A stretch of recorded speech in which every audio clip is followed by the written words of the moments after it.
Nagpanggap na mamimigay ng ayuda ang mga intelligence operative ng Pasig Police sa isang lugar sa Valenzuela. Magandang hapon po. Natuntun nila ang isa sa mga pakay, si alias Aldin, isang construction worker. Sir, i-update na lang natin yung i-update po natin yung form. Okay na po, sir, makahingi kayo. Ano nga hindi po? Kahit ano po, sir. Chinek ng mga pulis ang detalye at larawan sa ID at nakumpirma. Siya ang hinahanap na suspect.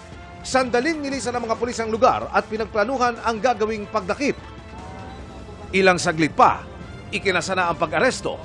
Mula sa Valenzuela, tumulak sa Kamalig Albay ang Pasig Police para dakpin naman ang kapatid ni alias Aldin na si alias Digoy. Suspect ang magkapatid sa kasong murder. Ang ating intel operatives ay nagkandak ng tinatawag namin na cyber patrolling at doon ay nakita nila through social media kung nasan itong suspect natin. Ayon sa Pasig Police, pinagtulungan umanong patayin sa palo ng magkapatid ang kapitbahay nila sa barangay Pinagbuhatan, Pasig na si Aristotel Sulat, nooy 53 anyos na pintor. Itong ating biktima po ay nakasubmitter po dito sa ating mga suspect.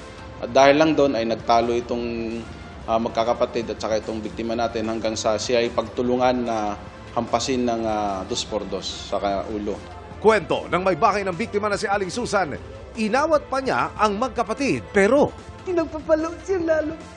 Pati po ako. Sabi ko, tama na, tama na. Ayaw po tumigil. Pati po ako napalo sa kamay ko. 2 bisis dito. Sabi ko, tama na po. mula nang maganap ang krimen noong July 2015 ay nagtago na ang mga suspect. Masakit po. Gusto ko nga pong gumanti kaso para bang natulala na lang po nga ako. Ang hirap po. Wala kaming kapira-pira nangyari nun, sir.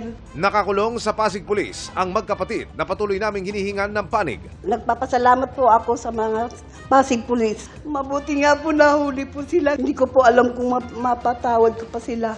Para sa GMA Integrated News, Emil Subangil ang inyong saksi.